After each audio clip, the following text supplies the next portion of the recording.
이제 최종 전공은 도시공학을 했습니다. 예. 그래서 도시를 건축을 하는 도중에 이 도시가 되게 궁금할 수밖에 없었고, 그래서 이제 공부를 하는데 엄청 후회를 했습니다. 너무나 피곤하고 너무나 방대하고 그다음에 너무나 어려운 분야여가지고 제가 괜히 전공했다 싶을 정도로 정말 힘들게 공부를 했는데 세월이 지나고 나서 보니까 굉장히 보람된 시간이었던 것 같습니다. 그리고 요새 건축이 왜 자꾸 인문학하고 연결시키냐고 하면은 사람을 품은 케이스이기 때문에 그래요. 그래서 일반 동물들을 이렇게 가두는 우리가 아니거든요. 그래서 사람이 사는 문제이기 때문에 인문학이 포함되지 않으면 사실 큰 문제가 생기는 게 건축이라는 걸 알게 됐고, 도시도 결국은 이제 내일 중에 나옵니다만은 결국 건축이라고 하는 것도 그리고 도시라고 하는 것이 시각적 인문학이다. 시각으로 만들어진 인문학이에요. 그러니까 사람의 생각이 결국 만들어놨기 때문에 그 시대를 대변하는 하나의 시각화된 인문학입니다. 그래서 오늘은 제가 이제 여수 그리고 도성마을 도시와 건축 문학과자인데 이제 그 뒤쪽에 제가 이제 좀 구체적으로 얘기를 좀 한 사례를 들을 생각이고요. 도시 건축 인문학하다 하는 것이 굉장히 문학하다예요. 문학이 그런 문자를 쓰는 건데 사람 가슴 안에 들어있는 그 최고의 가치는 동물의 차이점은 사람 안에 문이 들어있다는 거예요. 그러니까 글을 보고 이해를 하고 또 사람의 마음을 살필 줄 알고 이런 것이 다 문이라고 보는 거죠. 그래서 문학하다라고 하는 것이 사람의 마음을 살피는 얘기다. 그런 얘기입니다. 그래서 여수 얘기도 조금 하고요. 도성마을 얘기인데 사실 제가 여수를 잘 몰라요. 그래서 오히려 더 두리뭉실하게 하긴 하는데 하나의 샘플링해서 좀 할까 합니다. 자, 인문학 얘기를 아까 시작했으니까 잠깐 얘기를 하면 우리가 1980년대, 90년대까지도 우리는 인문학을 학으로 했습니다. 학. 그러니까 인문학 자체가 학문처럼 특화되어 있었죠. 그래서 인문학을 좀 하는 사람들을 보면 이제 시대를 이끌고 가고 있고 또 무슨 시위 현장 상상 앞장서고 그런 게 뭐였을까라고 하는 것이 의식이 좀 다른 사람보다 더 특화되어 있지 않았을까 싶어요. 왜냐하면 세상을 바라보는 시각이 더 날카롭지 않았을까 이런 생각이 들어가죠. 그래서 인문학은 이제는 학이 아니라 학도 학이지만 이제는 박제화되어 있는 학문에서 좀 벗어나야 된다. 그래서 이제는 사용돼야 돼요. 그래서 어떻게 사용돼야 될까요? 사람의 마음을 통해서 건축과 도시를 통해서 사용되어져야 된다. 그냥 이론적인 이야기로만 국한해서는 안 된다. 대답을 찾는 것이 아니고 인문학의 답을 찾는 것이 아니고 결국 문제를 해결하는 과정을 찾는 것입니다. 그러니까 우리는 늘 실패하는 이유가 뭐냐면 과정을 되게 무시하는 건데 인문학은 절대 과정을 무시하지 말라는 얘기예요. 특히 건축에서 중요한 얘기가 뭐냐면 건축의 과정을 무시하면 참사가 일어납니다. 과정을 무시하면 항상 우리 성수대교가 무너지고 하는 것도 그 삼수풍백화점이 무너지고 이 모든 것이 다 과정 무시하는 거예요. 그러니까 이 건축이라고 하는 것이 치열한 과학이거든요. 치열하지 않으면 이 과학이 무너지게 돼요. 그래서 이 프로세스, 이 과정이 가장 중요한 문제를 건축으로 우리는 봐야 됩니다. 그래서 인문의 삶에서 만나는 숙고의 태도라는 게 있는데 도대체 인문을 하려고 하는 사람들의 숙고의 태도가 뭐냐면 이 세 가지입니다. 동물하고 틀리게 생존의 질과 능력을 위해서, 그 다음에 종속에서 자유롭기 위해서. 종속은 여러 가지 종류가 있는데 되게 자기가 준비되지 않으면 꼭 누군가에 종속됩니다. 가스라이팅은 굉장히 빨리 당해요. 가스라이팅을 당하게 되면 뭐가 되죠? 자기 본질이 사라져요. 노예가 되거든요. 그러면서 사회를 탓해요. 사회를 탓하는데 사회가 해결하지 못해. 절망하죠. 결국 다 문제는 자기 자신한테. 본질을 정확히 꿰뚫어 보는 본질이 뭐냐 그러면 종속에서 자유롭다. 이 문학은 뭐냐면 자기 성찰을 제일 먼저 하죠. 그래서 자기만의 감각을 확보하기 위해서. 그래서 이 세 가지가 우리는 꼭 인문학을 해야 된다. 인문학이 대단한 학문이 아니고요. 사람 중심의 생각이 인문학이에요. 근데 우리는 사람 중심 생각은 말은 그렇게 해도 쉽지 않더라는 거죠. 그렇게 안 하더라는 거예요. 과정을 무시하고. 자, 20세기를 보면 우리가 보일까? 여러분, 우리 20세기 살았잖아요. 지금 21세기인데, 우리는 기가 막히게 20세기를 경험했습니다. 근데 20세기 때 여러분 행복하셨었나요? 아니면 행복하지 않았었나요? 혹시 행복하셨다고 생각하십니까? 추억이니까. 또 20세기는 아주 잘 만들어진 판이다. 근데 이제 우리 인문학적으로 쳐다보면 이 맥시멀리즘에 빠져 있어요. 이제 뭐냐면 생산하고 싶은 대로 생산하고 소비하고 싶은 대로 소비했던 역사가 바로 20세기 역사입니다. 그러니까 4억 5천만 년, 4억 5천만 년 전에 인류가 처음에 지구에 달았을 때 지금까지 문제 없었는데 딱 200년 만에 이 지구가 이렇게 심각하게 기침이 걸린 거죠. 감기에 걸린 거죠. 근데 이대로 놔두면은 사실은 우리도 같이 공멸하는 현생까지 온 상태가 바로 20세기죠. 근데 더 심각한 거는 변화의 표준이 그렇게 커 보이지 않아요. 잠시 뒤를 돌아보겠습니다. 여기서 보시면 그 니체는 이 인간이 되게 능력을 가지고 있는데 두 가지 능력이 있다고 해요. 항상 이 나를 세우고 서 있는 사람은 한쪽을 치우치지 않아야 되는데 우리는 인간은 어디를 치우쳐 버리냐면 그냥 못된 인간적으로 치우쳤죠. 실제로는 뭐냐면 인간의 신 같은 능력도 가지고 있는데 그쪽을 택한 게 아니고 아주 천박한 인간의 탐욕 쪽으로 뉘어버린 거예요. 이게 리버맨시는 인간은 일반인 동물적인 사람과 초인이라고 해서 약간 인간의 능력이 굉장히 신에 가까운 능력을 가지고 있음에도 불구하고 우리는 뭘 택했냐면 그냥 싸구려를 택한 거예요. 20세기가 굉장히 힘들고 어려웠죠. 행복이라고 하는 것이 결국은 나를 위해서만 행복을 취해버리면 나를 통해서 다른 사람이 행복이 못 취해졌을 때의 심각성이 심각하다.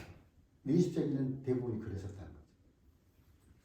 그래서 리버맨시라고 하는 것이 결국은 이 말이 초인이라는 뜻인데 이 초인의 경지를 우리가 결국 못 올리고 20세기를 마감했어요.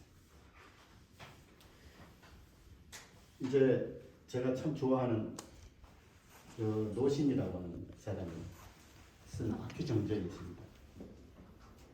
이제 이분은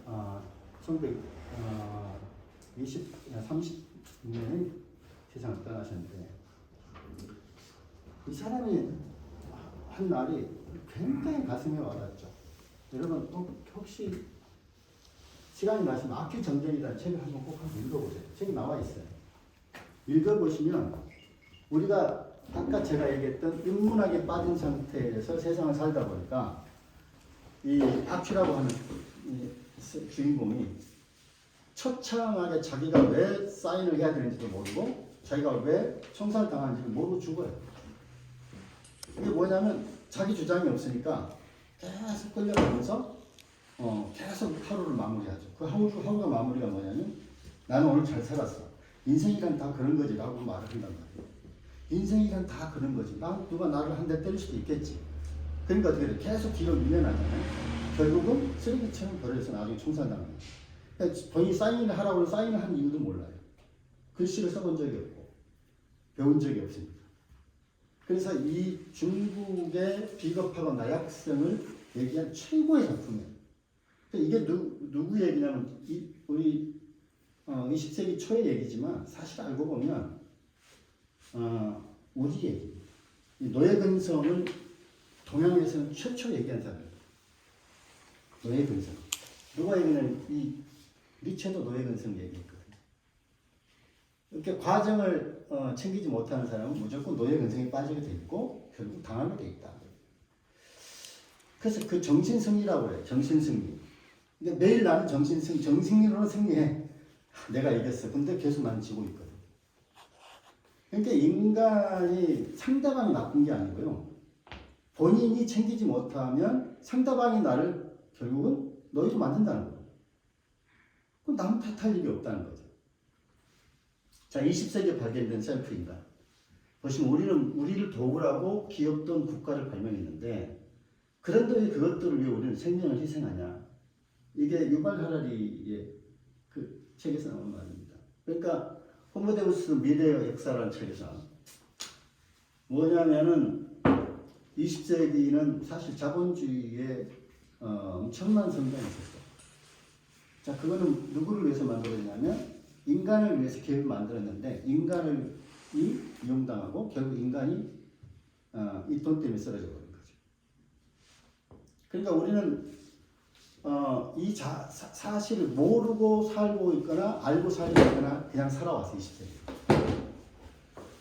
아는 것 같기도 한데 우리는 어쩔 수 없이 그 안에서 살고 있는 거죠. 자, 20세기의 삶이라고 하는 것이 끝없이 확장이 됐습니다. 확장의 양이 뭐냐면요. 양으로 말할 수가 없습니다. 예를 들어서 내가 새처럼 날고 싶으면 비행기를 만들어버리고 그냥 폭발적으로 뛰고 싶으면 기차를 만들었고 이게 다 인간들이 만들어내는 거예요. 결국은 하고 싶은 일을 다 해냈는데 제일 지금 기가 막힌 게 이 원전입니다. 원전. 이 전기를 쓰기 위해서는 어떻게 현상이 일어나죠? 쓰기 위해서는 어마어마한 위험을 무릅쓰고 이게 줄타기 하면서 우리는 최고를 막기가 우선한 거죠. 근데 줄이 딱 끊어지거나 사고가 났을 때는 공멸이라고 하는 것을 이해하죠. 그래서 티베트 사람들이 아이들이 학교를 가는데 강을 건널 때 30초면 건널 수 있는 길이 하나 있습니다. 그 길을 안 건너려면 어떻게 되죠? 16시간을 학교를 갔다가 공부하고 8시간 다시 돌아옵니다. 근데 30초면 건너가는 길이 있어요. 쇠로 만들어진 외줄이죠. 근데 많이 빠져 죽습니다. 그래도 그 유혹 때문에 그걸 타게 돼 있어요. 우리가 지금 그렇게 위험하게 살고 있는 거죠. 자, 그래서 자본, 권력, 풍요, 도시, 편리, 인구, 무역, 양적 부피, 독재, 베타 지식, 권위. 베타 지식이 뭐죠? 결국은 지식을 갖추는데 나를 위해서 지식을 갖추져 있기 때문에 상대방한테는 칼이 되는 거죠. 이 시대의 지식인들이 과연 자기 밥벌이로 결국 지식을 사용했을 뿐이지 않냐. 이런 질문을 할 수밖에 없다. 권위, 영역, 영토, 조직, 이데올로기, 다른 것을 자꾸 각을 세워서 딴 사람만 그 이항을 대립하는 거죠. 그 다음에 이반 리치라고 하는 약간 사회주의, 사회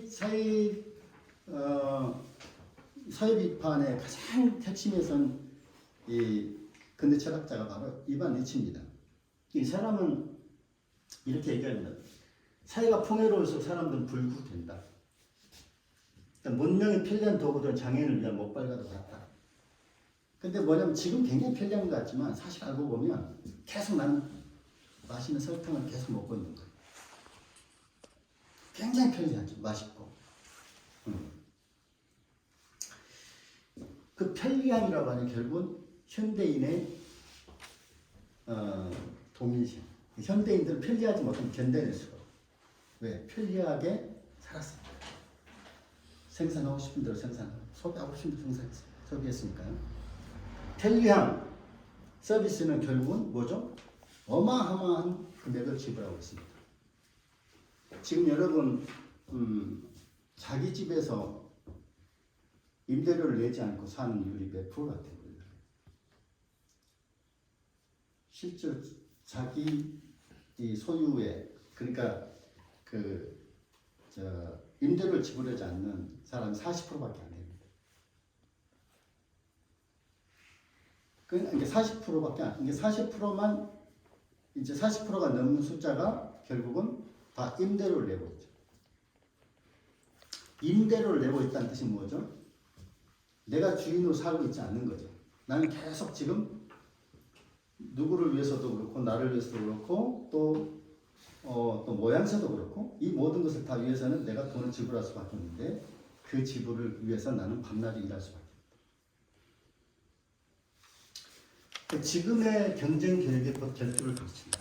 이게 교육이라고 하는 건데 사실은 실제로 경쟁력 있는 교육을 시키냐 그거보다는 창의적인 차원에서의 교육은 되게 멀어졌다. 창의는 어디서부터 시작해야 되냐면 자유로움부터 시작해야 되는데 이 교육이 자유로움을 속박했어요.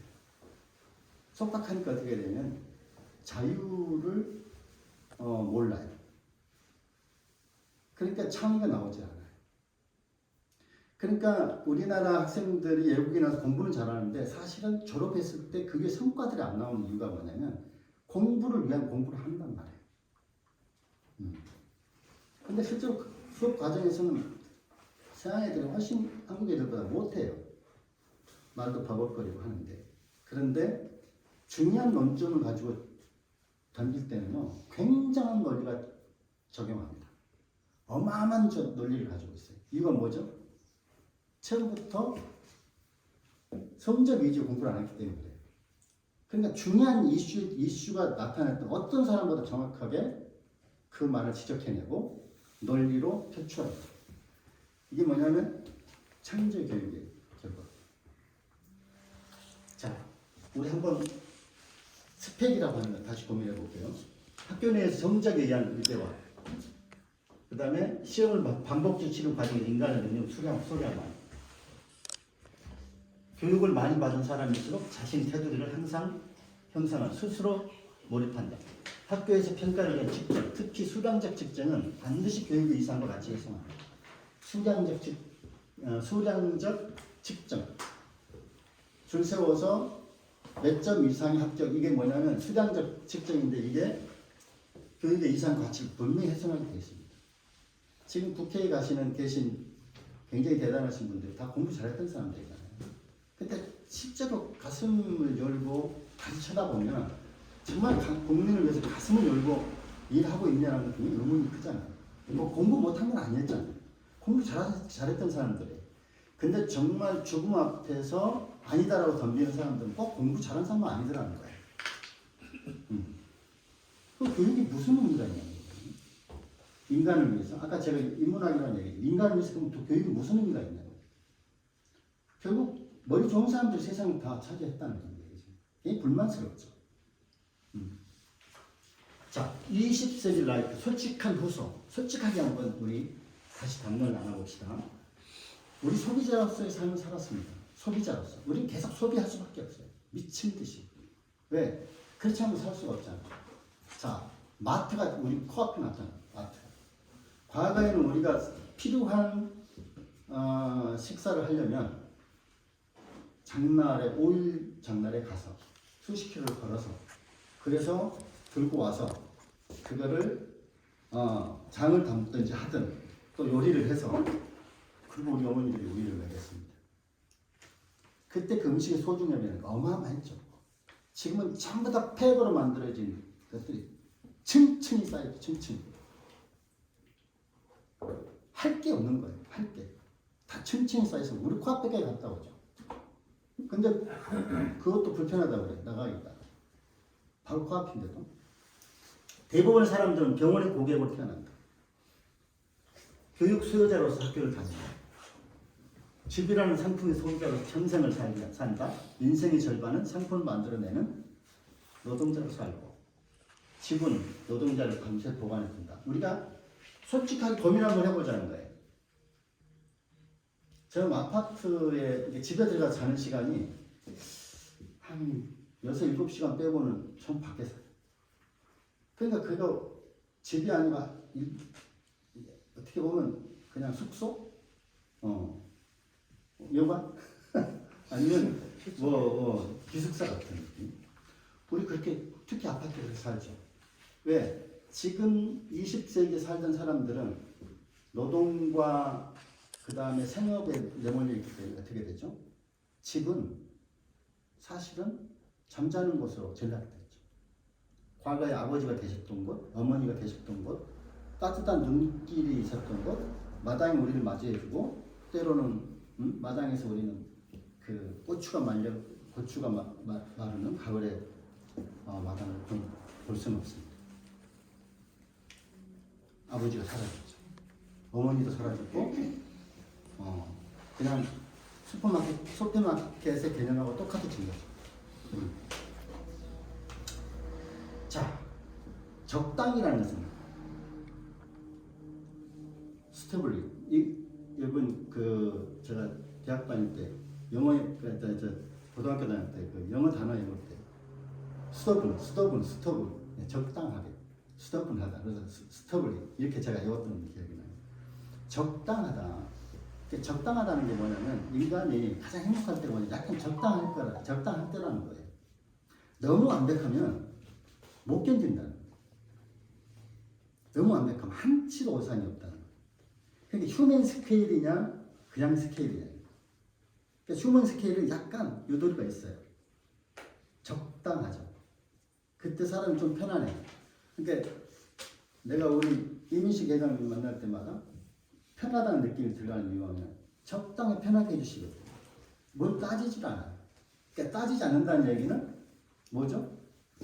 완벽하게 사람 대하지 않는다는 거예요. 그냥 있는 대로 대하고 좀 부족한 대로. 그러니까 되게 편하게 되죠. 근데 조금만 자기하고 맞지 않는 일이면 계속 따져드는 사람은 피곤하잖아요. 적당이라는 게 되게 좋다.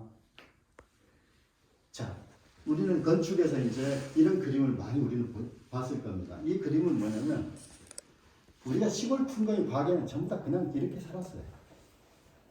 그냥 풍경이에요. 그리고 이유가 뭘까?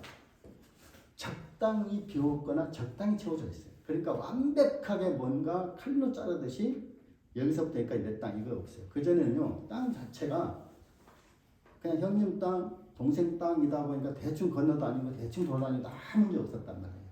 필요하지 않는 땅을 굳이 욕심내지 않았어요. 근데 지금 어떻게 하죠? 구족도를 딱 떼서 여기서부터 이제 못 지나갑니다. 만두로 들어가. 이게 지금 우리나라 현실이고 아픔이죠. 이게 뭐냐면 휴머니티가 무너져 있는 상태. 여기서는 절대 그러지 않죠. 왜 그러죠? 그 적당함을 알기 때문에 그래요. 사람의 길을 어떻게 막아? 사람이 다녀야지 이렇게 말하셨겠지. 저는 찰스 램이라는 사람을 너무 좋아해서 이 사람의 수필을 제가 다 읽었습니다. 근데 이분은 비천득이라고 하는 사람 때문에 더 많은 사람들이 유명해졌죠. 자, 이 사람의 글을 한 번만 잠깐 읽어볼까요? 나는 위대한 인물에게는 매력을 느끼지 못한다. 알겠어요? 수필가죠. 세계 최고의 수필가죠. 근데 이 사람은 사실 공부를 제대로 한 것도 아니에요. 옛날 동인도 회사 노동자였단 말이에요. 동인도 회사가 도대체 언제쯤 얘기냐고. 나와의 유사성이 너무나 없기 때문인가 보다. 나는 그저 평범하게 정서가 섬세한 사람을 좋아한다. 동정을 주는데 인색하지 아니하고 작은 인연을 소중히 여기는 사람, 곧잘 수줍어하고 겁 많은 사람, 순진한 사람, 애련한 애수와 미소 같은 유머를 지닌 그런 사람의 매력을 느낀다. 이렇게 씁니다. 이 사람의 그 당시 때 1775년 태어나서 1834년에 돌아가실 때까지 이 사람이 쓴 책이 세계 반향을 일으키잖아요. 사람이 저렇게도 생각할 수 있구나 라고 하는 거였어요. 저렇게도 생각이 되는구나. 그래서 가슴에서 꽃이 피기 시작한 사람들이 많았죠. 저 소설가의, 저 수필가의 우리 70, 80년대 저 사람의 책을 읽지 않고 수필을 읽었다고 말할 수 없었잖아요. 여기 보시면 그런 오래된 책 그리고 옛날 작가를 사랑했다. 그림을 사랑하고 작은 사치를 사랑합니다. 작은 사치라는 게 뭐냐면 나를 위해서 약간 사치해주는 거예요. 나도 위로받아야 된다. 인간은 남도 위로하는 것이 제일 중요한 문제죠. 근데 자기가 무너지고 있는데 남을 위로하는 것은 가실 가능성이 있다라고 학자들 얘기할 적이 있어요. 본인이 힘들면 상대방한테 결국 좋은 모습을 보여줄 수 있다. 본인이 행복해야 돼. 본인도 위로를 받아야 되죠. 그 다음에 그는 여자를 존중히 여겼고, 내가 이것 때문에 우리 와이프를 굉장히 존중하는 것 같아요. 내가 그전에 존중 안 했었거든요. 근데 그리고 우리 딸과 아들한테 항상 제가 했어요. 우리 아들 클 때 너는 엄마하고 누나를 여자라는 이유로 존중해야 된다. 더 이상 묻지 마라. 내가 그렇게 가르쳤습니다.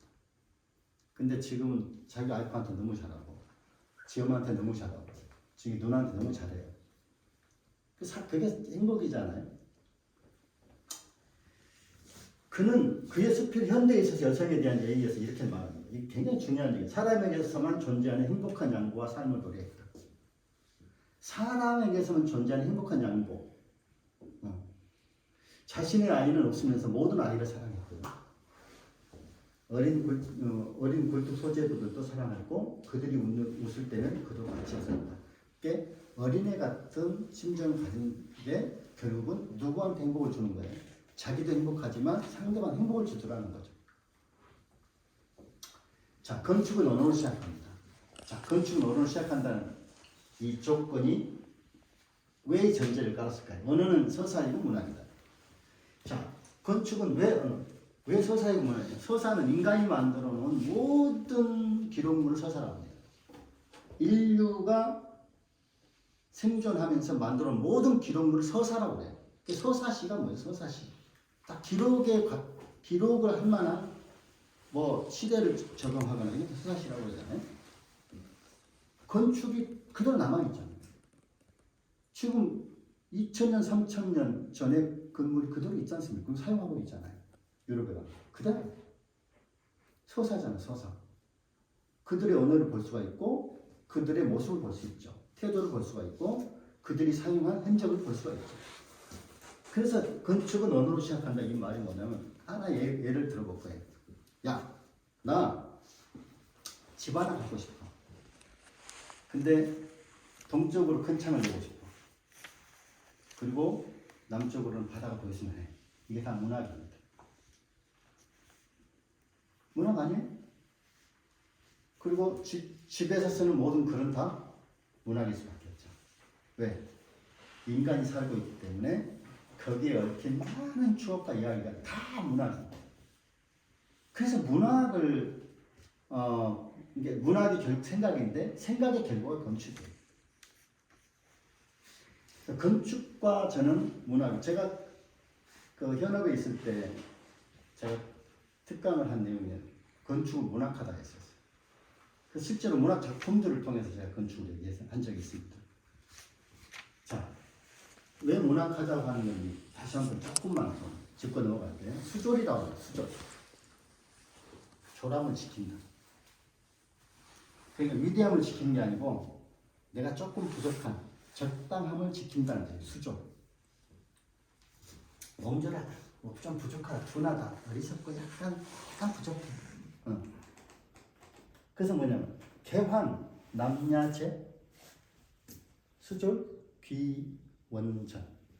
이 사람이 지금 뭐냐면 누구의 도영령 송나라 중국의 송나라 때 시인이었잖아요.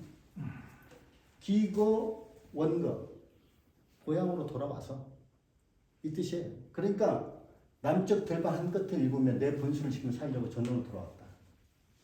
이게 제가 참 제일 좋아하고 많이 인용하는 말인데 이경무다 반종하. 밭이 많지 않은데 반꽃을 심었다. 사람이 오직 물질적으로 내가 배가 불러야만 행복하냐는 거예요. 시각적으로 내가 아름다움을 보지 않는 이상 나는 관조하지 못한다. 관조가 뭐냐면 우리 민족이 참 좋은 말 중에 하나가 관조인데 아름다운 거를 봐야 나를 비춘다. 그러니까 내가 아름다움을 본 적이 없으면 절대로 내가 아름다운 말을 못해. 본 적이 없습니다. 신라시대 때 모든 화랑도들은요 사정유택이라고 해서 사계절을 끝없이 돌아다니면서 아름다운 강산을 보여줬습니다. 그리고 자요. 쉬고 자고 먹고. 그게 뭐냐면 그럼 군사훈련을 해야 전쟁 싸우느냐? 아니라는 거예요. 군사훈련도 하는데 더 중요한 게 뭐냐면 아름다운 산하를 바라보지 않는 한 마음속에 간조가 생기지 않는다. 그래서 정말 위기가 생겼을 때 내 마음을 동하지 않는다. 그래서 호연지기가 안 길러진다. 내가 이 아름다운 나라를 지키려면 전쟁도 이제 칼싸움도 좀 중요하지만 더 중요한 거는 아름다운 나라를 볼 필요. 되게 관조해. 자, 그래서 추사 선생이 수졸이라는 말을 굉장히 이용해서 많이 씁니다. 추사 선생, 김정희 선생이 자신의 만년의 집 이름을 수졸 선방이라고 지었어요.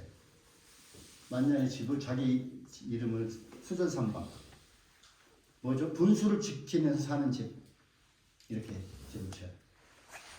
적당이라는 거예요. 적당히. 그 집은 평생을 또 글씨에 기름기를 걷어내고 기교를 걷어내고 군사를 빼내려 노력한 추사가 머물기에 적합한 집일 것이 분명한데 이게 이 사람이 마지막에 이 친구 앞에 쓴 글이 바로 이 불계 공조래요. 내가 뭔가를 했으면 모든 사람들이 평가하는데 잘했는지 못했는지 나는 생각하지 않는다. 내가 최선을 다했으면 된다. 근데 우리들은 어떻게 되죠? 와, 어떻게 나를 평가하지? 되게 알고 싶어하고 궁금해하는. 그게 뭐냐면 자신한테 매일 자신이 없는 사람들은 되게 상대방의 생각이 궁금해. 근데 신독, 스스로한테 신중한 사람은 툭 던져놓고 내가 욕을 얻어먹어도 자신감 있는 사람은 그냥 이 불계 공조를 한다. 잘하는지 못하는지 계산하지 않는다. 이게 우리 민족의 멋진 말들이에요. 멋진 그 선비들이 생각했던 것을 이게 바로 인문학입니다. 인문학이 따로 있는 게 아니고 이 전의 세상 사람들이 우리들한테 어떤 가르침을 주느냐를 읽어낸 것이 인문학이잖아요. 자, 이 애글을 저는 엄청 좋아합니다. 우리 박성태 대표님 계셔가지고 제가 한 게 아니고 애글을 엄청 좋아해요.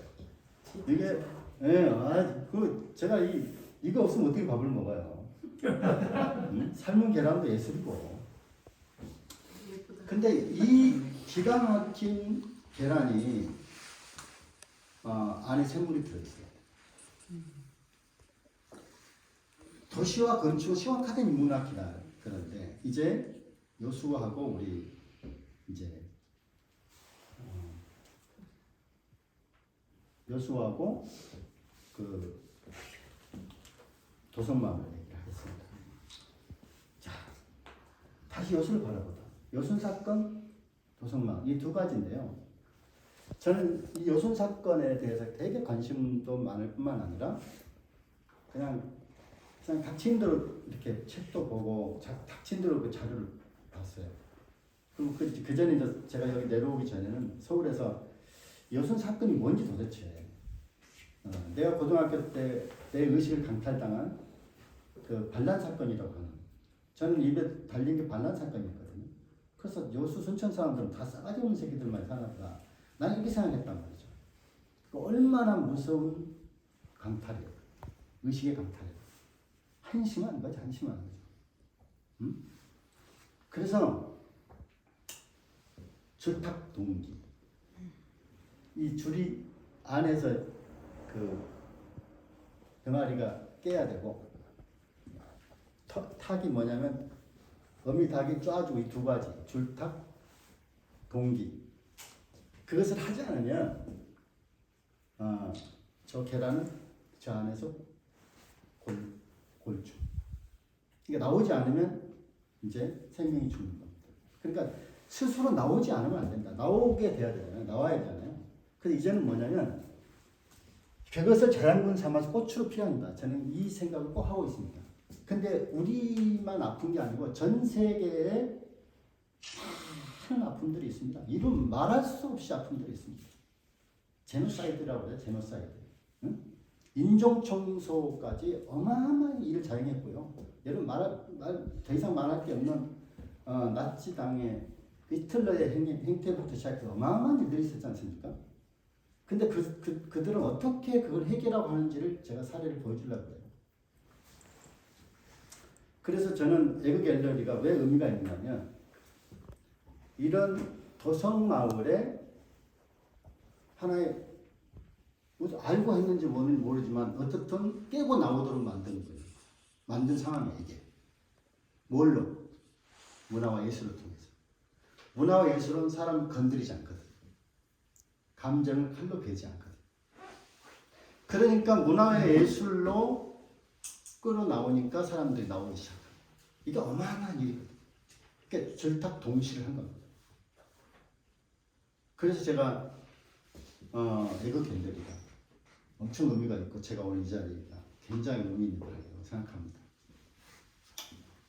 여순 사건은요, 아시다시피 더 이상 말할 게 없고 이 손가락총이라고 하는 것 때문에 많이 사람 죽어갔죠. 여기에 손양원 목사님도 두 자식을 잃고 다 아시겠지만 또 그 죽인 사람을 또 자식으로 삼아서 결국 사랑으로 했는데 우리는 있을 수 없는 일이에요. 그건 예수님만 할 수 있는 일들이에요. 저는 못할 것 같아요. 응? 근데 하셨잖아요. 이게 뭐냐면 어마어마한 응집된 스토리예요. 어마어마한 응집된 인간의 본 모습이에요. 이 엄청난 이것이 그냥 겉으로 보이고 있는지 모르지만 이 장소가 바로 이런 어마어마한 일들이 포함되고 있다고 합니다.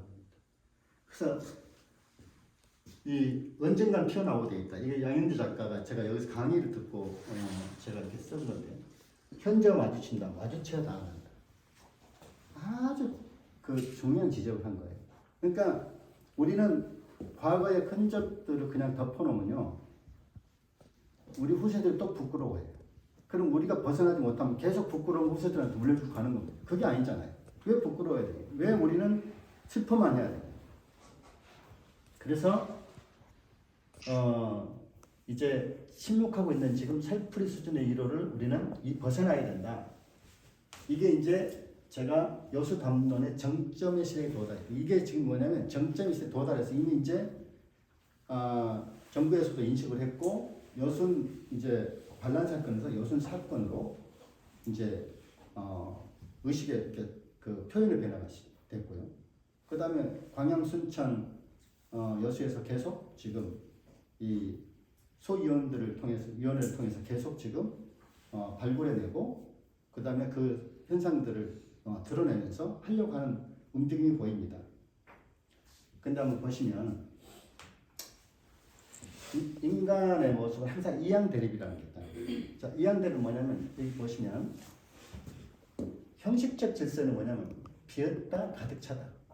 뭐 담는 담겨진 안과 밖, 그 다음에 질서와 위 아래 가까운 뭐 이런 것들 다 알고 이양대립이에요. 이런 대립들이 없으면 사실 재미없어 못 산다는 거예요. 남자가 세상에 여자가 있어야지 재밌는 건데 남자끼리만 산다? 아니잖아요. 그러니까 뭔가는 바람이 부는 날에 있으면 바람이 장날이 있다는 거예요. 이건 뭐냐면 인간이기 때문에 운명적으로 받아들이는 이항이에요. 근데 아까 그런 사건들은 운명적으로 해결하고 할 상황들이 아니잖아요. 결국 인간이 인간한테 퍼부은 폭력이란 말이죠. 이걸 덮고 갈 수는 없다는 거예요. 그러면 완벽하게 드러내버려야 돼. 완전히 바닥에서 드러내가지고 완전히 거꾸로 뒤집어 놔야 된다. 그러면 그때부터 새로운 싹이 나기 시작합니다.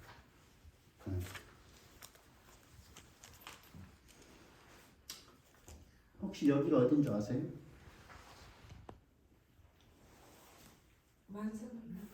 안성리? 안성리 가는 길?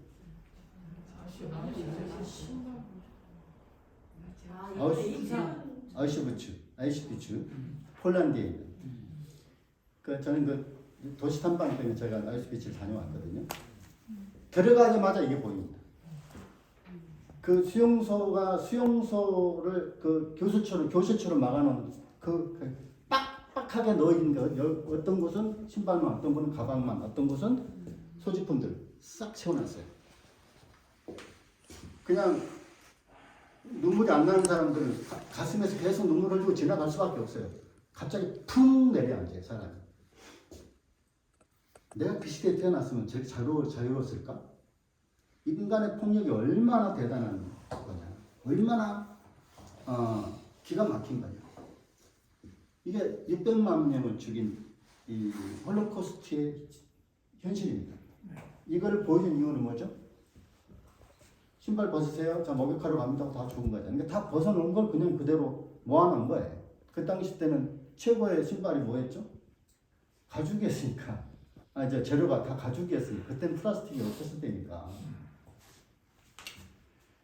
자, 이제 귀한 대화이냐. 노스토스라고 하는 귀한. 다시 돌아와야 돼. 어두운 기억에서 분노, 악몽, 집단 무의식에서 이제는 개념으로 돌아와야 돼. 예술로, 위로로, 치유로, 교훈으로. 무거운 집단 무의식에서 재난과 해방이 돼야 되고 마주쳐 나가고 탈고리를 해야 돼. 그래서 여수는 나아감의 상징으로 재탄생하고 앞으로 파크나 건축 타워를 할 때 이 개념들이 개입되지 않으면 전부 싸구려 된다고 봐야 돼. 공적인 차원에서. 이 계획들이 다 돼야 돼. 왜? 이 스토리를 가지는 데는 여수천밖에 없기 때문에 그렇습니다. 자, 건축에는 수직적 건축이 있고 수평적 건축이 있어요. 자, 수평적 건축을 들어보면 죽은 사람들 공간은 다 수평적으로 지어요. 죽은 사람들을 위해 집을 이렇게 높이 지어서 이렇게 시신들을 넣지 않잖아요. 주로 수평으로 깔고 지하로 넣고. 그게 뭐죠? 죽을 때만큼은 자연으로 돌아가는 수평을 택하는 거예요. 그게 겸손으로 해요. 갑자기 죽음에 대해서 겸손해져요. 근데 금방 죽을 일인데도 겸손하지 않고 우리는 끝없이 빌딩을 세우죠. 자, 그런데 이제는 그 수평적 건축은 혐오에서 승화를 시키고요.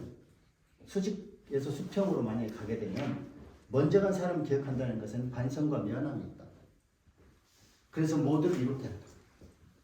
그래서 저는 건축이 너무 튀어나오지 않아요.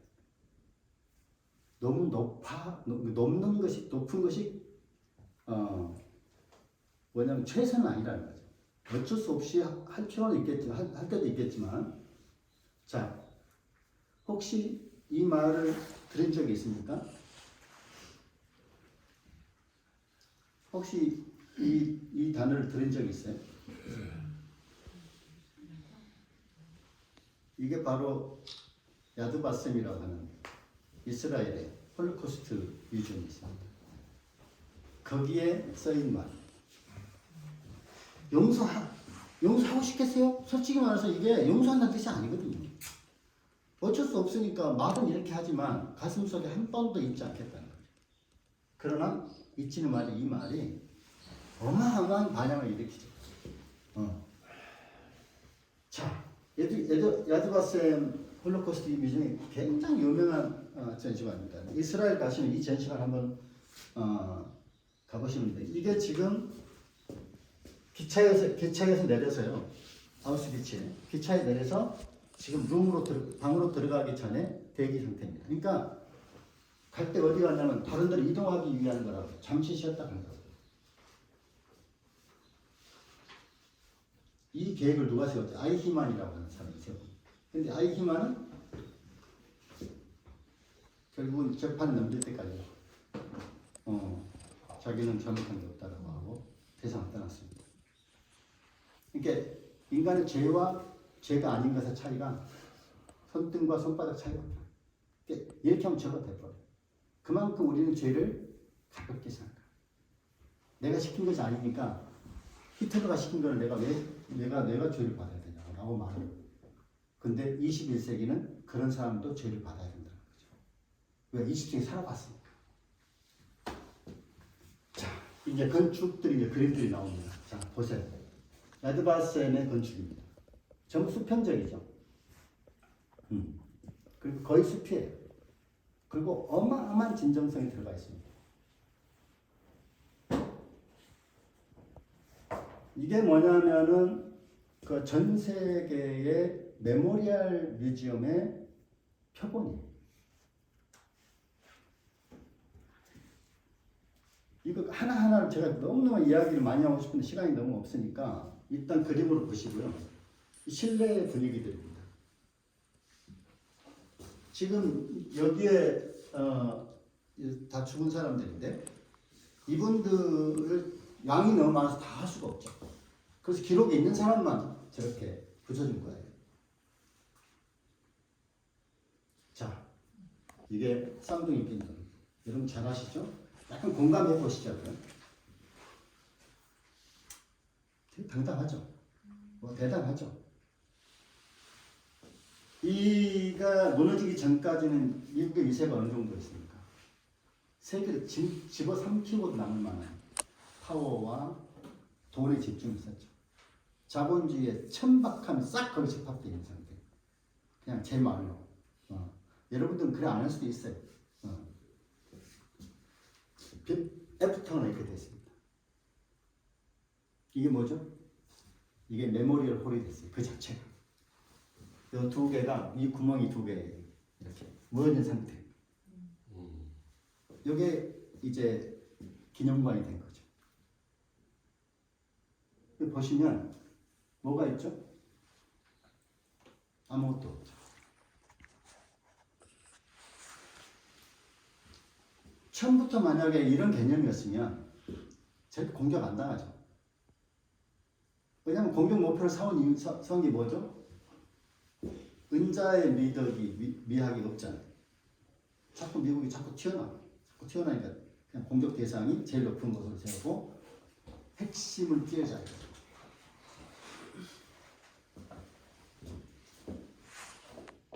계속 물이 나와서 계속 지하로 물이 빠집니다. 물소리만 들리죠. 그리고 법한 사람도 계속 울음을 터뜨릴 수밖에 없다. 관계된 사람만 하는 게 아니에요. 이걸 통해서 뭐냐면 다시는 이런 일이 일어나지 않아야 된다 하는 거 아니겠어요? 이런 상징들, 이 돈을 들여서 만드는 이유가. 지금 다 2,400명인가 죽은 사람들의 이름들을 새겨놓은 겁니다.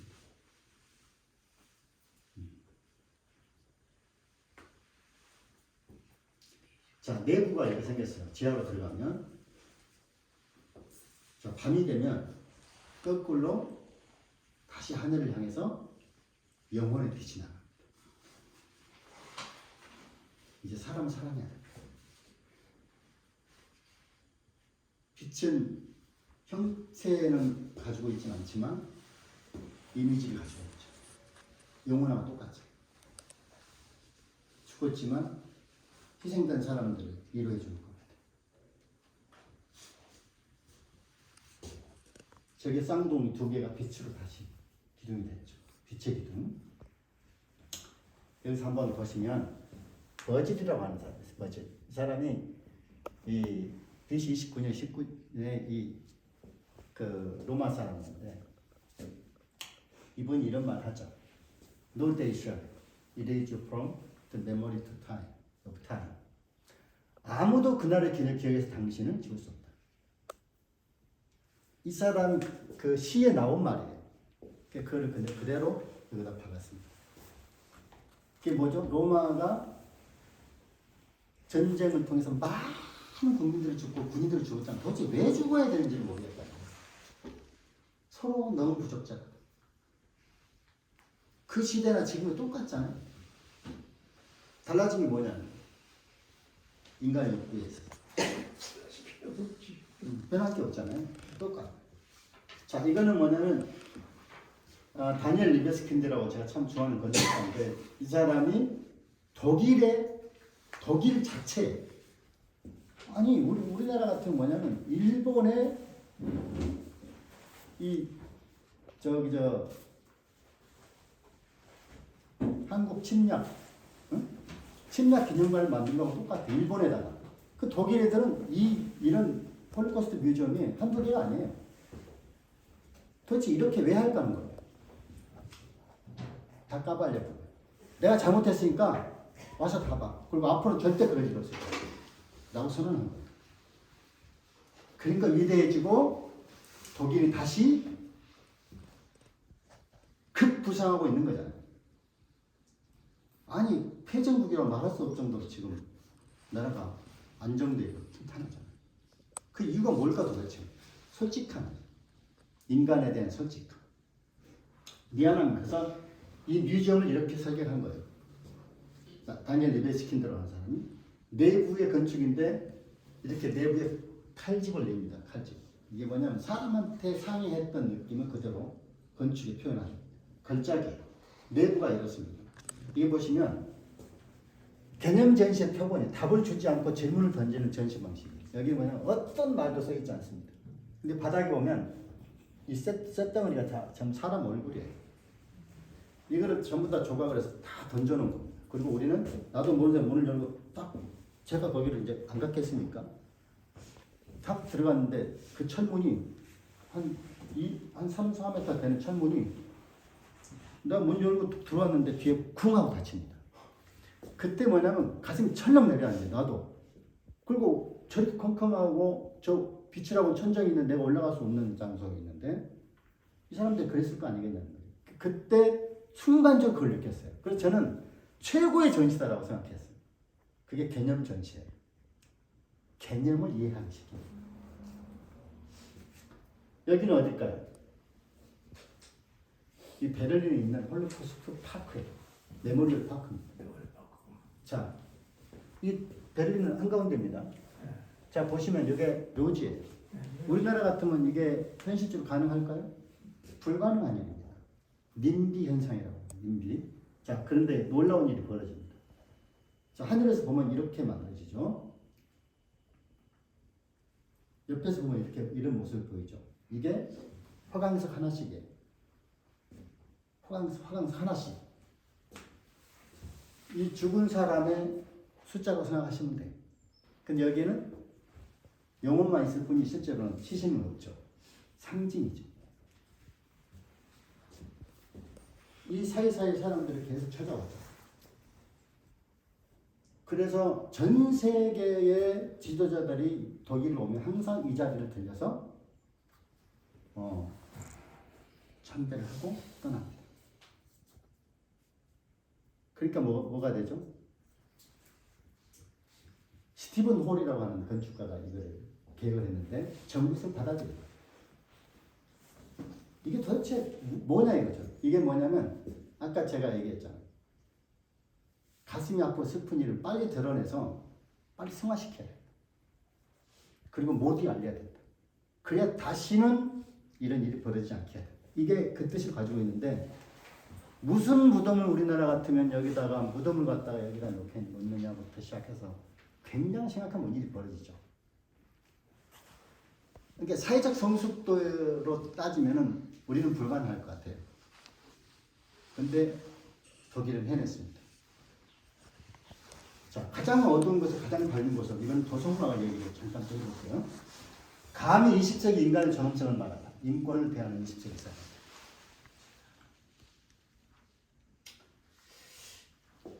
저는 정말 그 존엄에 대해서 한 번만 더 생각해 보면요. 건축이 뭐를 설명하냐면 사람의 존엄을 설명하는데 가장 좋은 효과를 내는 게 건축입니다. 그러니까 우리가 집 없는 자식, 떠돌이 이런 말을 가장 천박하게 생각하는 이유가 뭐냐면 집 없는 사람이 가장 힘들고 어려워. 그래서 집이 가치예요. 내가 저녁 되면 집에 가서 누일 곳이 있어야 되잖아요. 인간이기 때문에. 근데 우리는 40몇 년이죠? 몇 년 전에부터 지금까지 이 도성마을은 존엄으로부터는 존중받지 못했습니다. 그래서 인권을 대하는 20세기 사람들이 얼마나 무지했는지, 이 사람들이 나쁘다는 얘기가 아니고, 그러니까 존엄을 대하는 방식이 되게 무지했죠.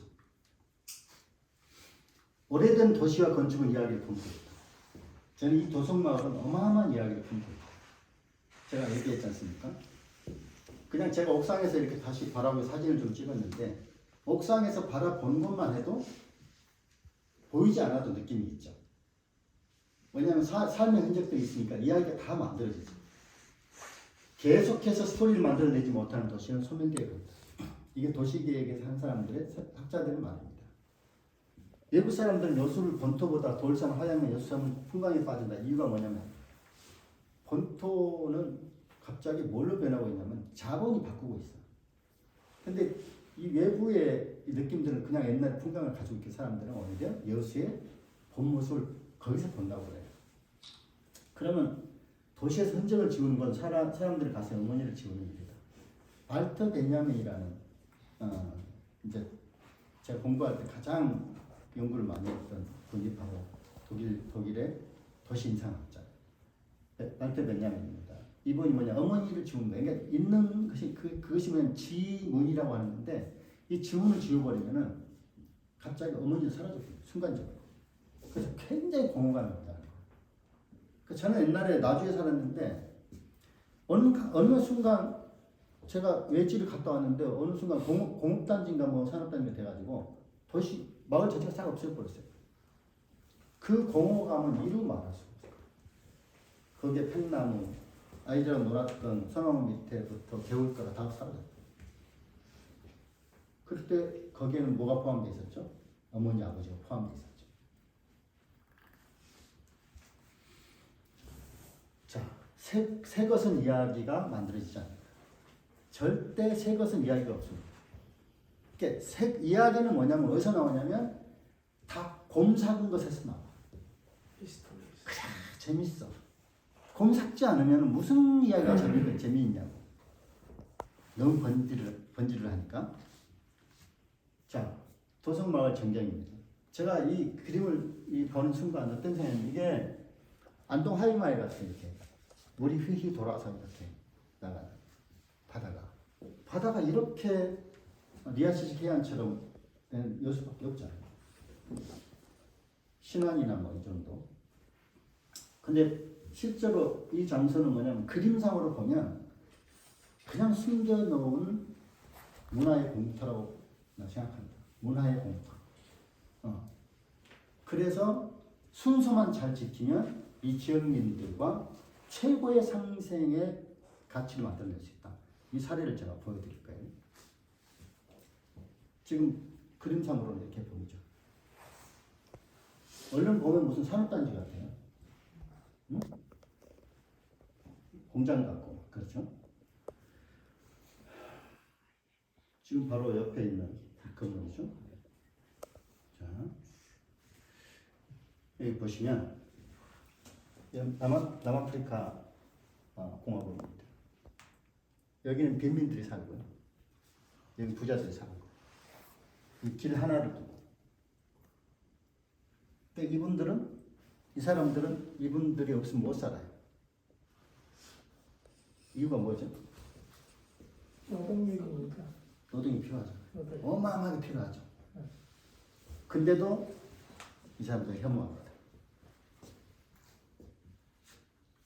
이게 그림상으로 보여준 사례인데, 그래서 살인사건이 많이 일어나요. 여기 이 사람들이 이 사람 이쪽 이 사람들 무시하니까 이 사람들을 계속 적으로 생각하죠. 이게 인간의 존엄성이 서로 챙기지 않으면 분노가 일어나면서 분노가 결국 전쟁이 일어납니다. 이거 보시면 격차와 격차. 자, 격은 뭐죠? 사이, 격차. 사이와 결국 레벨링. 이렇게 격의 차이는 뭐냐? 격차가 격의 차이는 아니거든. 인간의 존엄성은 다 똑같다니까. 여기에서 천재들이 나오고요. 여기에서 정말 대단한 또 인권 운동가가 나오고요. 나오게 돼 있어요. 그게 어떻게 격차가 되냐고. 될 수가 없다는 거예요. 근데 인간은 너무너무 무지하게 격차라고 계속 얘기를 해버려요. 여순도 마찬가지예요. 저 천박한 사람들. 격차. 그래서 실제로는 의식의 격차가 아니었단 말이죠. 그래서 우리는 의식의 격차를 보여줘야 됩니다. 레벨링. 이걸 다시 보여줘야 돼요. 여수 씨가 34만 전부터 여수 학교 비정보를 만든다고. 이런 공간에 갑자기 이런 그림이 탁 그려졌어요. 여기 전문가들이 아니기 때문에 뭐 많이 들어오면 뭐 내가 물건 하나도 팔기가 좋을 거고 할 거라 생각할 수도 있고 아니면은 뭔가 불편한 것도 있고 이럴 텐데 딱 한마디만 하면 생경하다. 생경. 뭐냐면 노승진이 갑자기 여자 화장을 하고 나타난 거하고 똑같은 얘기예요. 남자가 갑자기 여자 화장을 하고 온 거예요. 생경하잖아요. 이 상황이 똑같은 거지. 이유가 뭐예요? 이렇게 만들어진 이유가? 왜 생경하냐는 거죠. 반대를 하고 할 수도 있고 했는데 뭐냐면 어딘가 모르게 불편해. 뭔가 그냥 힘으로 또 지배할 것 같아. 언제처럼. 과거 20세기 폭력처럼. 또 뭔가 해준다는 이유로. 뭔가 지원한다는 것이 결국은 사람들의 행복을 가져다 주진 않아요. 뭐가 빠진 거죠? 과정이 빠진 거죠. 그냥 이 리더 지도자들은 뭐냐면 성과를 내야 되니까 대충 이야기 듣고 그냥 확 발표해요. 혼란이 굉장히 많이 생기죠. 우리나라만 일어나는 현상이에요. 그리고 개념도 없고 뭔 얘기도 없고 무조건 그림을 그려서 그냥 갖다 깔아버려요. 자, 세계 최고의 메모리얼 파크입니다. 지문, 문양, 지문 이 두 가지를 정확하게 적용한. 그래서 그 지역의 형태를 절대 바꾸지 않는. 여기 보시면 퀸밸리 메모리얼 파크라고. 밸리가 뭐죠? 계곡. 그러니까 두 계곡의 이미지를 그대로 그냥 메모리얼 파크 만들고 전혀 손대지 않아요.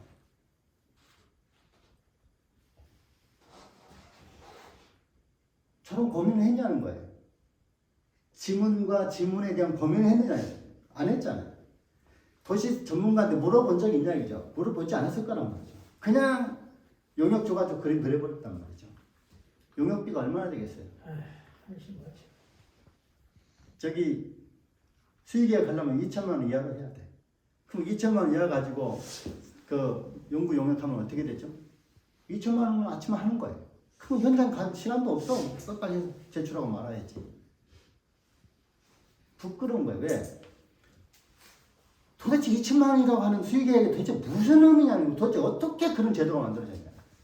이 정신을 쓰고 있는 많은 사람들한테, 전문가들한테 2천만 원을 주고 용역해보라고 합니다. 근데 보고를 심지어 15번을 보고를 받아요. 부시장, 시장, 뭐 과장, 국장부터 시작해서 무슨 또 전문가 앞에서 브리핑 하다가 용역은 끝나는 거예요. 이게 현실이죠. 고민할 수 없어요. 자, 이거 한번 보세요. 지문을 이용하는 최고의 작품이 바로 베드 블루마우라고 하는 오스트리아의 스파. 온천 리조트 마을 공생을 모색하다. 이 보시면 훈데르트 바스라고 하는 이 건축가 겸 환경학자, 환경 전문가인데 돌아가셨어요. 제가 참 좋아하는 건축가예요. 이분은 그림을 이렇게 그려요.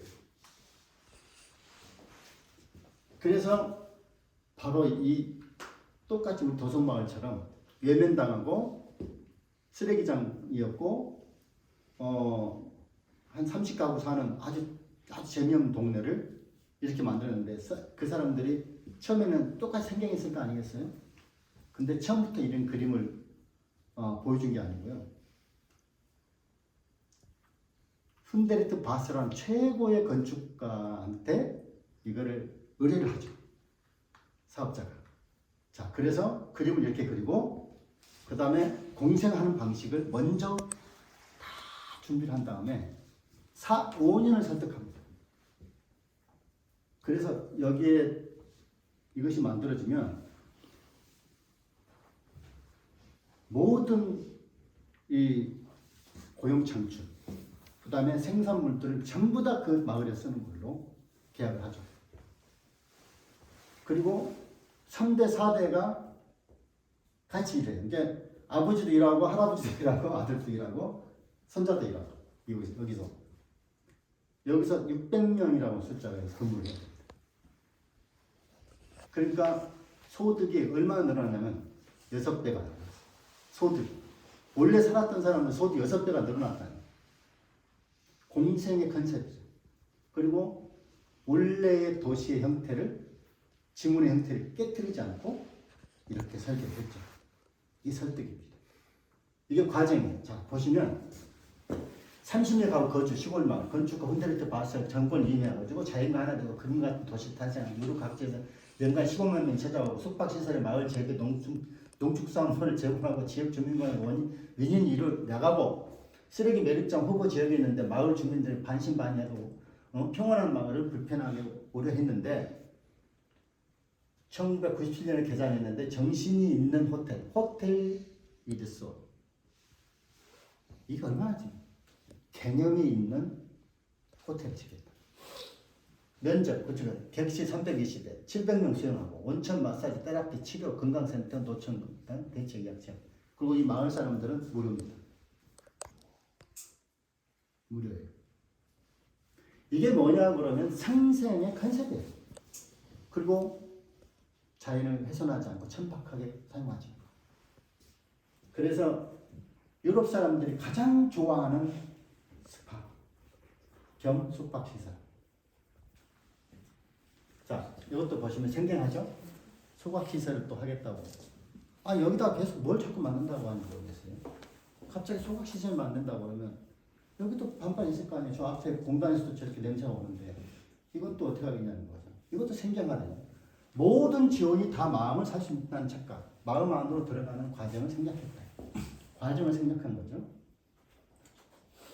오스트리아 빈에서 여기 보면 이게 서각장입니다. 아까 훈데르트 바스라는 건축가가 설계한 오스트리아의 빈의 한복판에 있는 이 쓰레기 처리장 소각장입니다. 오스트리아 빈 스피텔라우 소각장입니다. 주변 6만 가구가 난방과 열, 전기 공급하고 있습니다. 시민들로부터 사랑받는 시설입니다. 이게 설득 과정이 굉장히 오랜 시간 설득하고 건축가한테 맡겨서 가장 아름다운 예술 공간을 만들어내겠습니다. 국민들이 수용하고 가는 거죠. 자, 우리나라 4.3 평화공원 제주도에 이게 만나 10년 됐습니다. 근데 혹시 가보신 분 4.3 느낌이 어떠셨습니까? 느낌이 어떠셨어요? 여름에 가셨어요? 겨울에? 5월달에? 지금 한번 가보세요. 황량하다 이루 말할 수가 없습니다. 모든 타일이 다 일어나고요. 다 엉망진창입니다. 왜냐면 우리는 뭐냐면 사건이 생겨서 뭔가 기념한다는 얘기는 뭐냐면 아까 얘기대로 그냥 어떤 용역에 의해서 설계해서 만약 갖다 만들어버리기 때문에 가슴을 사지 못해요. 사후 관리가 전혀 되질 않는 거고요. 우리나라 형식이 모든 형식이 이렇습니다. 그리고 감당 안 될 것을 만들어 놓고 감당을 못 해버려. 그러니까 결국은 감당할 만큼의 양으로 했어야 되는데 큰 게 중요한 게 아니란 말이야. 아까 야주 봤으면요 넓지 않아요. 15,000평밖에 되지 않아요. 근데 세계 최고의 뮤지엄이잖아요. 평수가 중요한 게 아니란 말이죠. 자, 5.18 기념구. 자, 우리끼리 얘기하면 이게 무슨 디자인입니까? 도대체 난 잘 모르겠어요. 무슨 뜻으로 나는 모르겠고, 우리는 왜 그 뜻을 다, 그 예술가가 설계한 걸 어떻게 공부를 하고 이해를 다 해야 되냐고. 딱 보면 알아야지. 그렇지 않아요? 우리가 왜 공부를 해야 되냐고.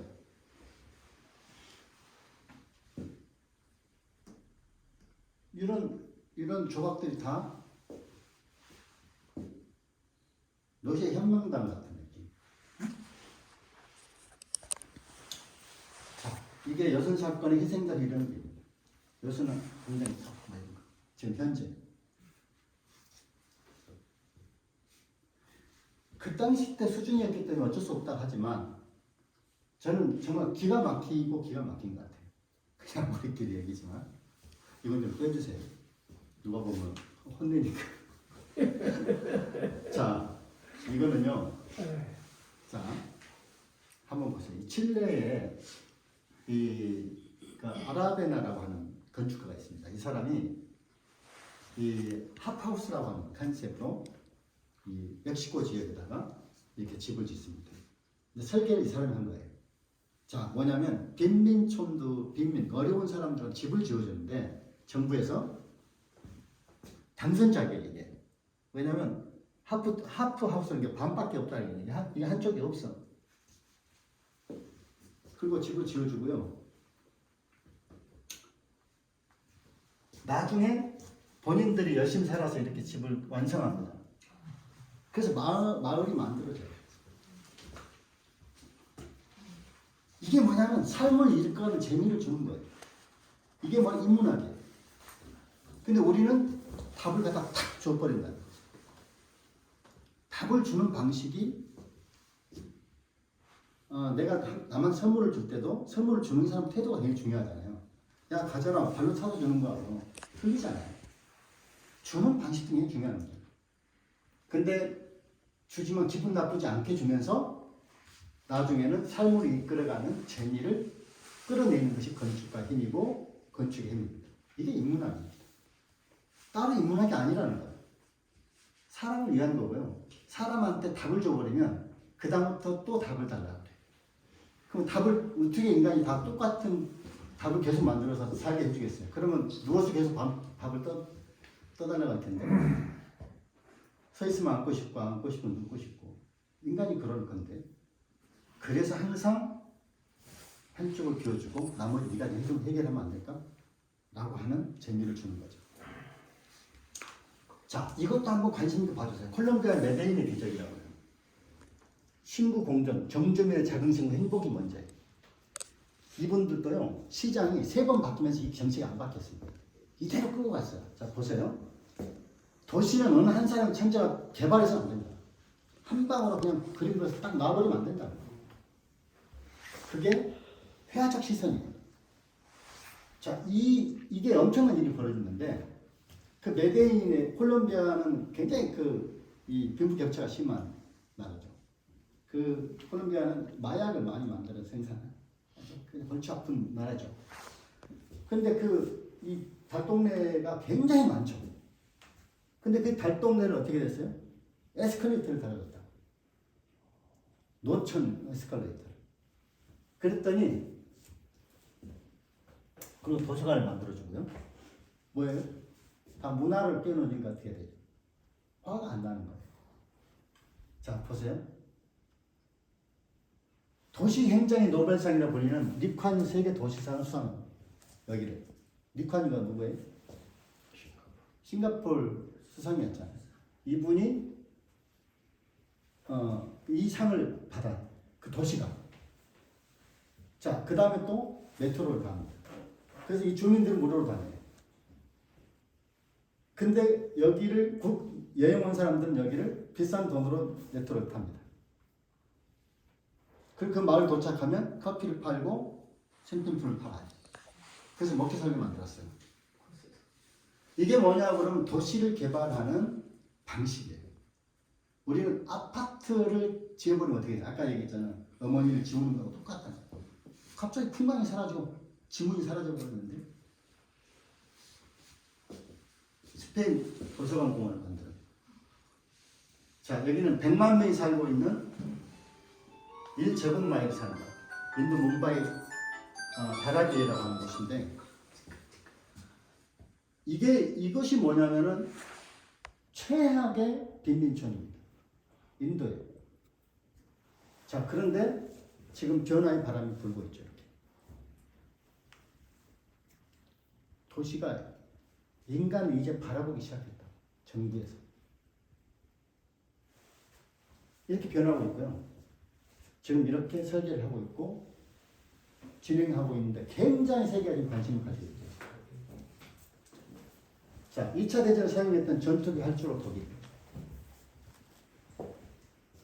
자, 보시면 원래 독일에 가면 이렇게 전쟁을 했기 때문에 활주로가 많아요. 이거를 그냥 없애지 않고 그냥 저걸 논으로 가수로 만들자고 반대를 해서 주민들이 어떻게 만들었냐면 이렇게 만들었어요.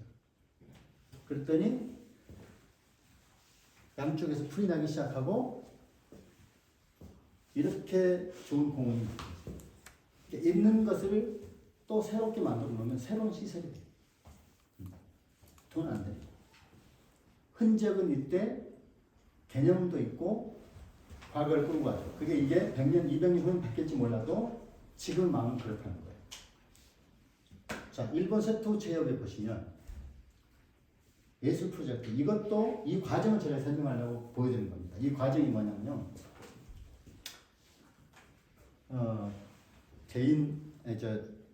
그 29위, 일본의 제기 29위 베네스 그룹이라는 게 돈 투자를 하죠. 이 나오시마라는 섬에.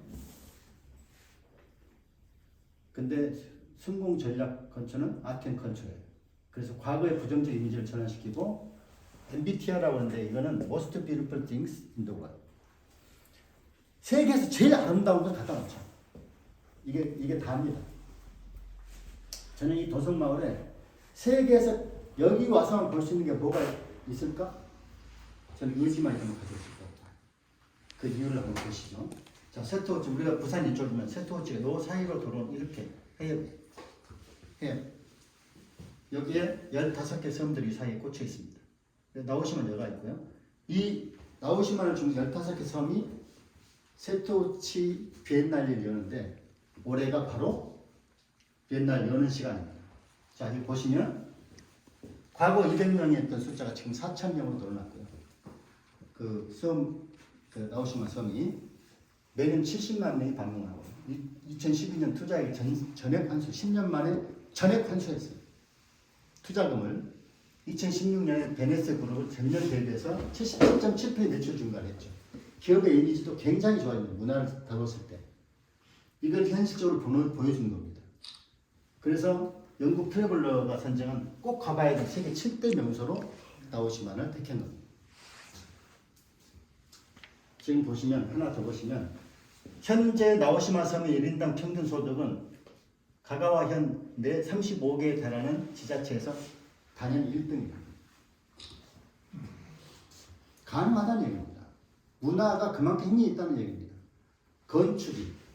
이게 뭐냐면 나오시마 프로젝트 진행하는데 3년 동안 이 과정을 거쳐서 이제 여기는 이제 12년인데 실제로 3년 동안 준비를 하죠. 그 청소부터 시작합니다. 이 과정을 통해서 세토 제협과 나오시마가 만들어집니다. 이 과정 우리는 하나도 지금 거치지 않고 만들려고 하니까 항상 생경하다. 이 베네스 그룹 회장님이 찾아온 거예요. 이분이 20몇 번을 찾아가가지고 기업에서 투자해주세요. 직접 와가지고 결국 이 사람이 돈을 냅니다. 이게 바로 나오시마의 성공 프로젝트. 절대적 성공 조건. 이게 다 섬의 고유한 정체성을 절대 보존하고 지정집 이외에는 개발을 자제하고 주민들의 입장에서 행복 중시하고 삶을 방해 금지하고 여기 중에 삶 방해 금지. 절대 금지. 싫은 사람한테 절대 건드리지 않는 거예요. 집 또한 건드리지 않는 거예요. 그 다음에 예술 자체가 홍보수단이고 주민 스스로 프로젝트를 홍보하라고 안내하는 등 자발적 참여를 했죠. 자, 이게 2022년 서토우치 트리엔날레의 표지 모델입니다. 누구죠? 섬 주민. 이분들이 이제는 완벽하게 홍보 대사들이에요. 그리고 지금까지 소득이 아까 35개 지역에서 최고 지금 소득이 높다고 했습니다. 이유가 뭘까요? 상생하고 협조하고 주민의 마음을 열었을 때 생기는 현상입니다. 이거 보면 서토우천 이게 홈페이지 들어가면 바로 그냥 나와 있어요. 홈페이지 들어가면. 이게 15개 섬에서 이루어지는 지금 올해 비엔날레입니다. 기회가 되시면 한번 가보시는 게 좋겠다는 생각을 하고요. 자, 이게 이해 프로젝트라고 해서 또 예술가들이 빈 집을 전부 이렇게 만들어요. 근데 조건이 있어. 절대로 주인이 하지 말라는 데는 절대 손대지 않는 거예요. 요구하는 데만 해주는 거예요. 지자체와 정부에서 돈을 줍니다. 예술가를 찾아서 줍니다. 작가는 자기 작품을 하기 때문에 최선을 다해서 하고 있어요. 그래서 빈 집이 끝없이 아름답게 변하고 있죠. 미술관은 이게 전부 다 지금 빈집들이 변해가면서 사람들이 찾아오면 야외 전시관, 실내 전시관 연결되고 있고요. 이게 바로 지중미술관이라고 해서 안도다다오라는 건축가가 이제 땅 속에다가 미술관을 지어놓고 그 세투치 해협에서 바다 위에서 이 산을 바라보면은 섬을 바라보면 툭 튀어나오는 게 안 된다. 자기는 섬은 본래의 모습을 그대로 유지하고 땅 속에 집어넣고 전기를 쓰지 않고 이 구멍을 통해 좋은 빛이 안으로 들어갑니다. 그리고 밤에는 문을 닫아요. 인류 상생의 컨셉이죠. 뭐죠? 탄소 제한. 탄소 쓰지 않겠다. 이게 바로 모네의 수련을 가져옵니다. 이 전체 프로젝트에 투자한 예산의 반값이 이 모네의 작품이에요. 이걸 가져오는 바람에 어때요? MBTI가 됐다. 이걸 가져오는 바람에 이거 한 점은 이거밖에 없으니까 이 양반이 돌아가시기 전에 정신 오락할 때 그린 거기 때문에 막 색깔이 이상하게 막 칠해져 있다니까. 근데 그게 바로 보스턴 전시회 때 이 베네스의 그룹 회장이 찾아가고 사버립니다. 이 그림. 그래서 MBTI가 됩니다. 그 다음에 제임스 타럿 빛의 작가를 초대하고요. 이게 바로 2m, 6m의 이 수련. 이게 노년의 최후의 수련입니다. 앞에도 뭐 가슴이 묘하죠. 응? 실제로 가서 보면. 자, 젤프를 드시고요. 이게 얼터드 마리아. 이 화강석 3.5m짜리 되는 이 화강석을 미국에서부터 가져옵니다. 이거는 공사를 할 때 뚜껑을 열었다가 집어넣고 꼭 뚜껑 닫아둔 거예요. 이게 뭐냐면 이제 뚜껑 열기 전에는 저 작품 못 나오는 거예요. 그러니까 어떻게 되죠? MBTI 된다고 했어요. 결국 여기를 보러 갈 수밖에 없어요. 이 작품을 안 보고 지중미술관에서 나오시마에 갔다 왔다 말할 수가 없어요. 거기에 우리 이우한 미술관도 있죠. 나오시마에. 자, 이거는 야외 코시모 코사마의 이 호박. 이게 다 그 내용입니다.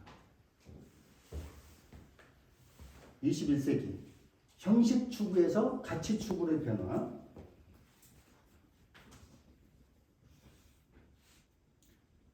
이제는 뭐냐면 21세기는 가치 추구가 해야 됩니다.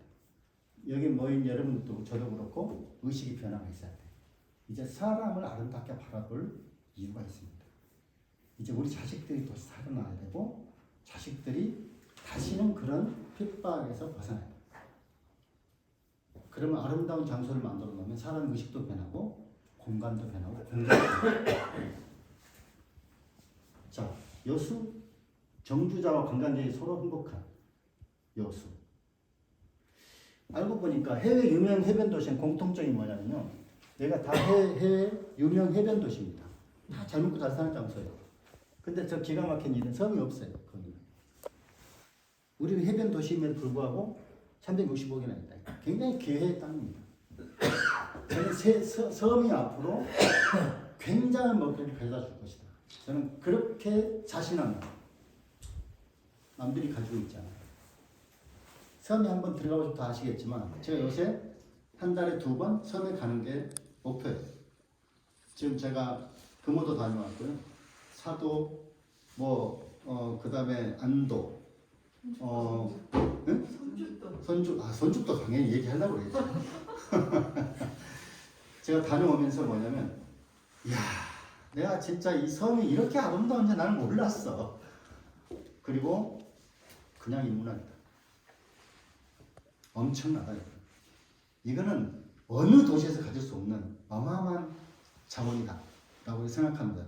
저는 도시 전문가로서 자 이제는 차경이 시에서 나에 대해서 공적 사회로 바뀌어야 됩니다. 과거에는 내가 내 집하고 상관없이 나는 밖으로만 봤는데 이제는 밖에서 내 집을 봤을 때 아름다워야 돼. 이해가시죠? 자, 이게 이제 우리 여수를 바라보는 실내에서 여수의 시내를 바라봤을 때 아름답냐? 이건 여러분들한테 맡기겠다는 거죠. 이제는 생각이 바뀌면 도시가 바뀝니다. 이 시드니 우리 여수하고 비슷하죠. 시드니가 말이죠. 여수하고 아주 잘 닮아있어요. 똑같아. 근데 여기 뭐 하나 있잖아요. MBTI가 하나 딱 MBTI.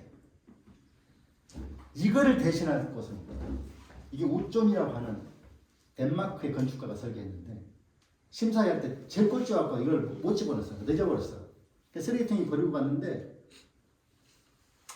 심사님들 나와서 당선자 없으니까 나와서 가다가 쓰레기통 있는 거 주워서 보니까 이 그림이 있었던 거예요.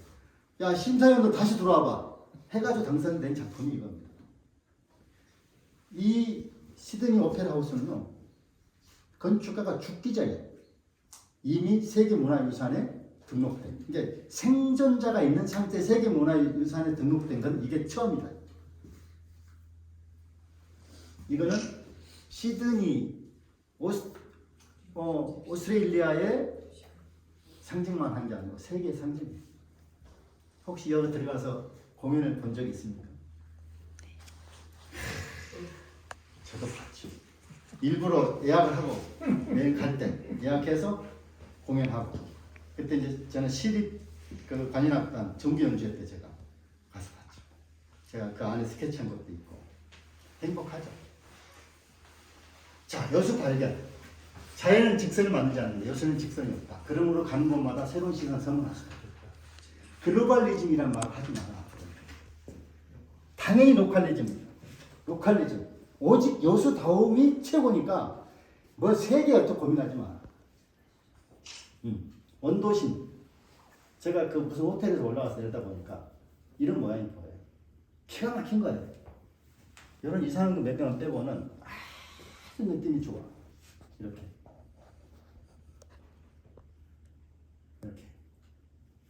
이게 어디죠?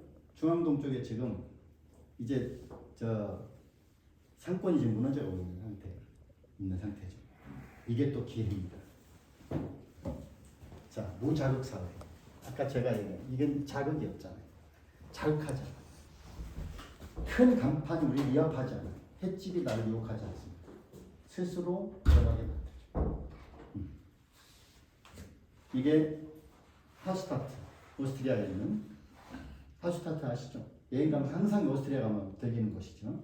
아름다운 소금쟁이들이 만든 아름다운 도시, 마을 이렇게 돼 있죠. 우리나라 같으면 이렇게 됐을 거라는 거죠. 피아노, 모텔, 강촌에서 이렇게 여우 펜션, 단체 이게 지금 우리나라 슬픔이에요. 사실은 이게 문화적 성숙도나 사회적 성숙도 안 돼 있는 상태입니다. 응. 여수 이념 요소, 여수 포차촌, 무차별 평준화라는 말을 제가 쓰거든요. 이거는요 여기 아니라도 포차는 전국에 깔려버린 게 포차촌이에요. 이게 자랑일 수는 없다는 거. 그리고 술을 판다는 것도 그렇고요. 그러니까 이것은 무차별 평준화를 만드는 데는 하나의 계기일 뿐이지 다른 경쟁장이 생기면 사라질 수밖에 없는 거예요. 그 다음에 우리 이 라이팅, 이 밤에 보이는 나이트 클럽 같은 이 현상을 정말 심사숙고해야 됩니다. 이걸 인간을 위한 게 아니에요. 인간은 이 자극적인 도시를 원하지 않아요. 따뜻한 도시를 원하죠. 여수색이 아니라는 거죠. 작은 것의 진정성, 사람들이 이룬 5년주기 제도겠죠. 이게 다 뉴질랜드 가면요. 이게 뉴질랜드 가면 이게 전부 다 원목을 사용합니다. 그리고 5년마다 교체합니다. 이게 국가적 행사예요. 아주 중요한 행사입니다. 근데 우리는 뭐냐면 다 플라스틱으로 하고 있죠. 그게 미세 플라스틱이 끝없이 바다로 빨려요. 근데 계속 쓰고 있죠. 그러면서 계속 뭐라 그래요? 환경을 지키자, 뭐 탄소 중립하자부터 시작해서 하고 싶은 걸 다 하죠. 그리고 이거 전부 목적도 하죠. 자신감 있잖아요. 안 되는 일이 어디 사람들 오면 다 바닥에서 놀아요. 바닥에 나무 바닥에 대고 앉아서 놀아요. 무슨 얘기죠? 휴머니티가 살아요. 누구를 위해서? 사람을 위해서. 동물들이 지나가는 곳이 아니라는 거예요. 아, 동물 지나가네. 여기. 스스로 자연을 회개하는 제도를 진정성 있게 써줘야 돼요. 이게 여수여야 된다. 근데 여수도 아직 너무나 많은 플라스틱을 쓰고 있어요. 친수 여수. 이제는 통계적 시선이 사회적 시선으로 바뀌어야 돼요. 이제는 세속적 기원을 넘어서 모든 것은 사람을 향해 기적되어야 한다. 사람을 향해서 기획되어야 된다. 이게 이제 그림을 한번 보시면 세계가 이렇게 변하고 있습니다. 여기는 이 문화가 없으니까 공간을 만들어서 아예 공원을 만들어줘. 아예. 이거는 인공섬을 만들었어요.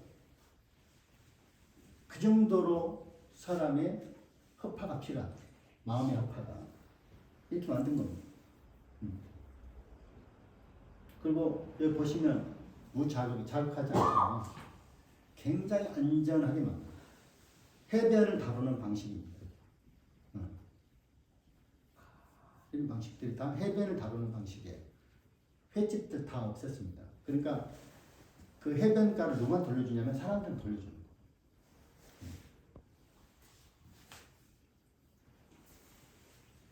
이게 해변을 다루는 방식이에요. 캐나다. 여기 캐나다죠. 공존하자. 스페인에 있는 라스팔마스. 제로 시작하는 것이 아니라 있는 것이 시작하는 것. 여수는 제로 시작하면 안 됩니다. 있는 것에서 시작합니다. 그래야 여수가 와집니다. MBTI 생각. Most beautiful things in the world. 여수는 미술, 영화, 섬, 에너지부터 시작해서 다 적용해도 다 어울릴 만한 아이템들입니다. 여기까지.